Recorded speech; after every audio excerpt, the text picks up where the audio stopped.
Señora testigo, ¿podría decirnos su nombre completo? Laura Ethel Ambrosio. Hola, ¿qué tal? Buenas tardes, señora Laura Ambrosio.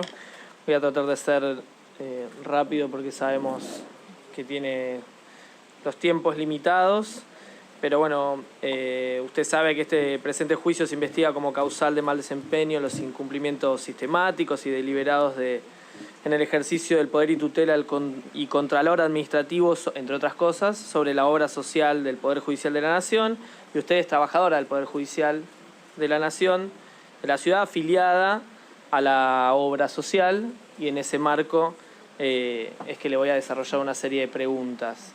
La primera pregunta es ¿en qué dependencia del Poder Judicial se desempeña y cuál es su relación con la obra social del Poder Judicial? Trabajo en la Cámara Penal, Penal Contravencional, de Faltas, Juvenil, es largo el nombre, pero de la ciudad. Soy afiliada de la obra social. Perfecto. ¿Hace cuánto que es afiliada? Y si alguien más de su familia están o estaban afiliados. Soy afiliada desde el año 99, desde julio del 99, y estaban afiliados mi marido fallecido y actualmente mi hijo y yo. Gracias. Bueno, como le decía, ha sido convocada esta audiencia a los fines de declarar respecto al servicio de salud que brinda la obra social a sus afiliados. ¿Podría usted relatarnos la situación o las situaciones que usted, por su experiencia, conoce al respecto? La obra social yo no la utilizaba demasiado. Empecé a notar un montón de problemas a partir de que la empezó a utilizar mi marido porque a él le diagnosticaron cáncer. Y ahí empezó todo un derrotero de problemas. Porque los médicos le indicaron 3 cosas que debía autorizar la obra social: un portacad, terapia de rayos de onda corta y quimioterapia, que era urgente. Y pasaba el tiempo, no se autorizaba y tuvimos que recurrir a un amparo. Al tiempo, en diciembre, se resuelve ese amparo. En realidad se resuelve primero la medida cautelar, donde dan la razón a nosotros que debían autorizar los tratamientos. En ese momento la obra social empieza lentamente a autorizar las órdenes que había emitido el médico. A eso también se le sumaba el estudio del taco de la biopsia, ¿no? De donde se determinó que tenía cáncer. Digo lentamente porque cada 15 días él tenía que aplicarse la quimioterapia y nunca estaba el medicamento 48 horas antes como debía estar en el Fleming. Entonces tenía que recurrir continuamente a llamadas telefónicas a la farmacia de la obra social, que me atendía un empleado que no podía resolver, diciéndole que tenía que volver de vuelta a hacer trámites judiciales que tenían que ver con el amparo para ver si lograba que la medicación estuviera en tiempo y forma. Y ahí recién, entonces, empezaban una especie de trámites internos y llegaba la medicación a último momento. De esto yo me enteraba porque el Fleming se comunicaba conmigo que iban a tener que suspender las fechas que tenía de quimioterapia si era que no llegaba la medicación en el último momento, porque ellos necesitaban contar con eso para poder asegurar el turno porque son limitados. Así que era un estrés permanente cada 15 días. Todo ese sistema.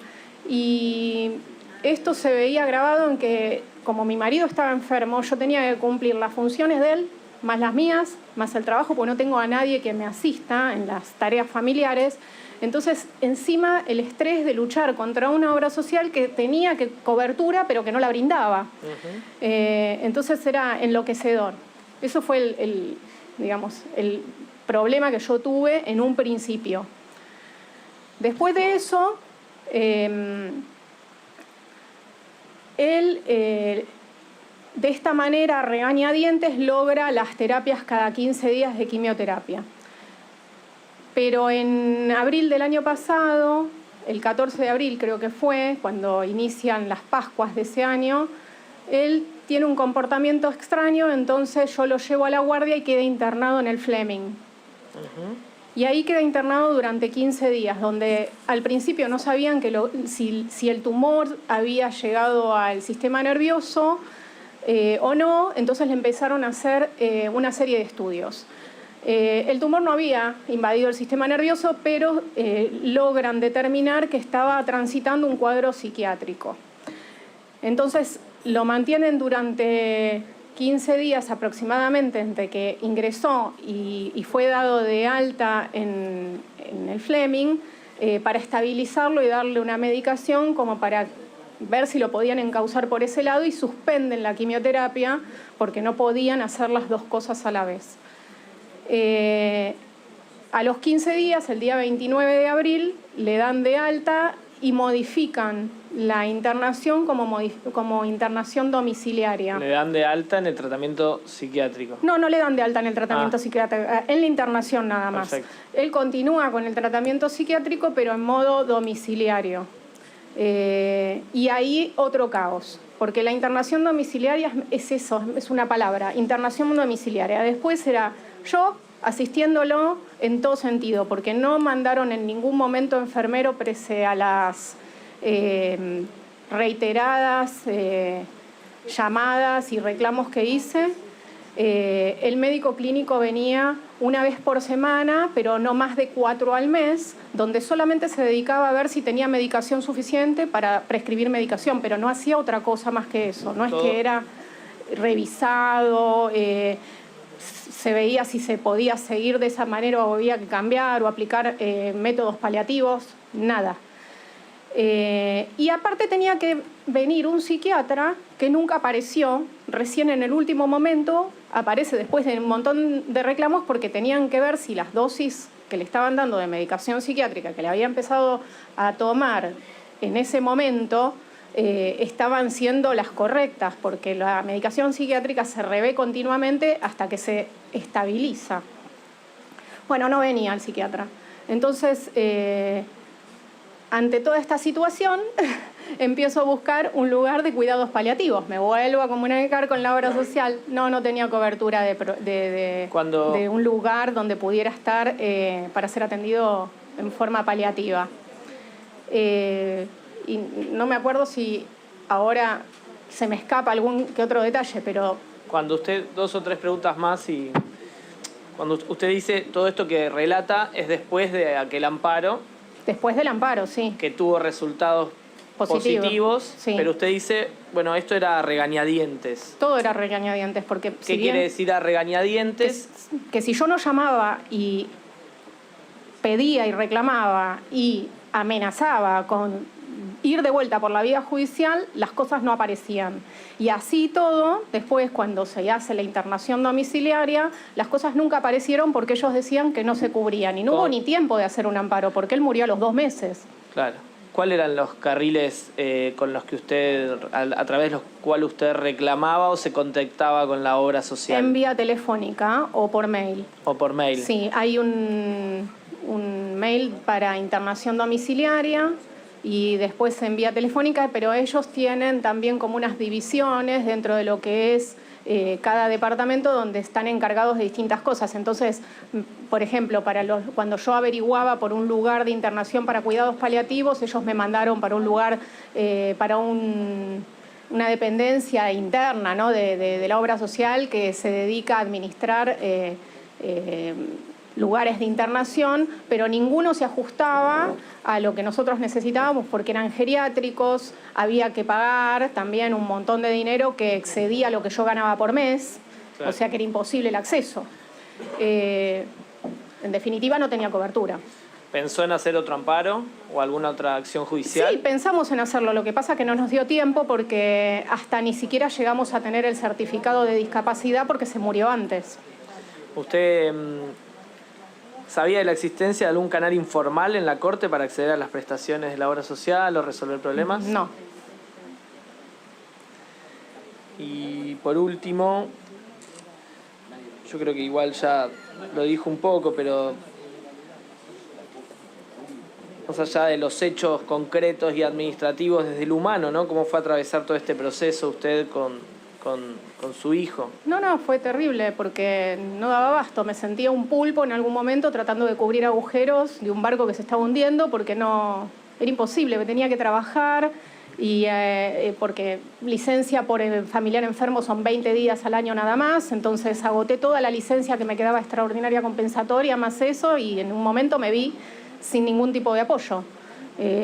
Porque ellos ni siquiera el enfermero mandaron. Es más, una vez, en realidad en 2 oportunidades, mi marido se cayó de la cama, mi marido medía 1,80 m y a pesar de que estaba pesando mucho menos porque estaba consumido, yo no lo podía levantar. Así que estuve, hasta que vino la ambulancia, entre 3 y 4 horas en el piso, que lo tuve que tapar, y después cuando llegó lo subieron a la cama y me dijeron, límpielo usted.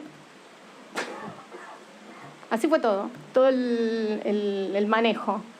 Siempre, una pregunta, ¿siempre fue así con esta obra social, más allá de la particularidad de este momento de enfermedad de su marido? Es que yo no la usaba esta obra social antes. ¿Por qué no lo usaba? Porque muchos años atrás, más de 15 años atrás, 17 años atrás, yo también transitaba una enfermedad y me vi que tenía que estar autorizando las órdenes continuamente, haciendo 2 o 3 horas de trámite, esperando que me atendieran para que me autorizaran los estudios. Entonces dije, esto es imposible. Entonces, ¿qué hice? Pagué una prepaga. Cosa que no corresponde, porque uno está en un sistema donde encima es cautivo, entonces no puede decidir si quedarse o no de quedarse, y en el caso que decida quedarse, si a uno le descuentan del sueldo, le tienen que cubrir. Y entonces esto me generaba también en su momento conflictos con la oficina porque tenía que salir repetidamente durante el horario de trabajo a hacer trámites de la obra social y estar 2 o 3 horas sentada en una silla para que me autoricen. Prácticas bastante comunes, ecografías, algunos análisis de sangre que quizás tenían algún análisis dentro interno que quizás salía de lo común, pero no eran cosas raras. Bueno, entonces en ese momento decidí asociarme en la prepaga porque no podía estar así, era un estrés terrible. Por eso tengo ese lapso donde no la usaba, solamente la usaba para los medicamentos. Exacto.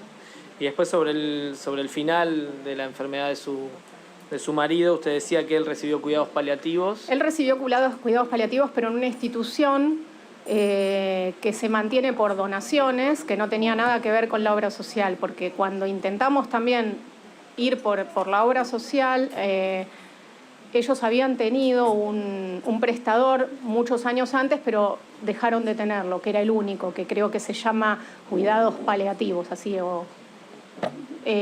entonces no había nada. Y logré los últimos 20 días que le pudieran dar acceso a este lugar que se llama la clínica, o el Hospice San Camilo, no clínica, que se mantiene con donaciones. Y ahí él estuvo los últimos 20 días de vida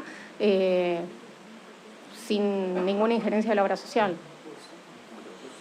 Bueno, gracias. Por mi parte no tengo más preguntas. ¿Algún otro diputado quiere formular preguntas? Sí, diputada Besbesian. Buenas tardes, Laura. Hola. Cuestiones muy concretas. Tiene que ver con, ¿alguna vez, de alguna forma, tanto formal o informal, intentaste alguna reunión con el director de la obra social? No tuve ninguna reunión, pero bueno, en el lapsus donde duró todo esto, sí mandé un mail quejándome al auditor. Esa fue, digamos, a lo máximo que pude llegar, porque tampoco te dan acceso, no te brindan información de contacto de gente que esté en cargos más elevados donde tengan poder de decisión. Todo se bloquea en la entrada donde los administrativos te reciben el trámite o te atienden el llamado. Con respecto a la auditoría, que vos también recién hiciste referencia, ¿algún auditor médico se puso en contacto? No se puso en contacto conmigo. Yo mandé un mail al doctor Colombo, pero bueno, después me han contestado, pero él no se puso en contacto conmigo. Y con referencia al tema de los cuidados paliativos, vos hiciste referencia que fue un lugar que consiguieron por una cuestión de decisión personal, no por una prestación médica. ¿En algún momento ¿Solicitaste alguna posibilidad de derivación a otro lugar o alguna posibilidad de algún reintegro, sobre todo lo que tiene que ver con los cuidados paliativos? Sí, o el lo acompañamiento, ¿no? Que a veces estas situaciones genera disfunciones familiares. Sí, lo solicité, se ha solicitado a la casilla esta de internación domiciliaria y ellos mismos han contestado que no tenía cobertura. Y no te dieron ninguna otra alternativa. Ninguna otra alternativa. Bueno, ¿y vos sabías de la existencia de algún canal informal en la Corte para acceder a prestaciones que eran denegadas de la obra social? No, canales informales no. Muchas gracias. No, de nada. Gracias por tu tiempo. Gracias a vos.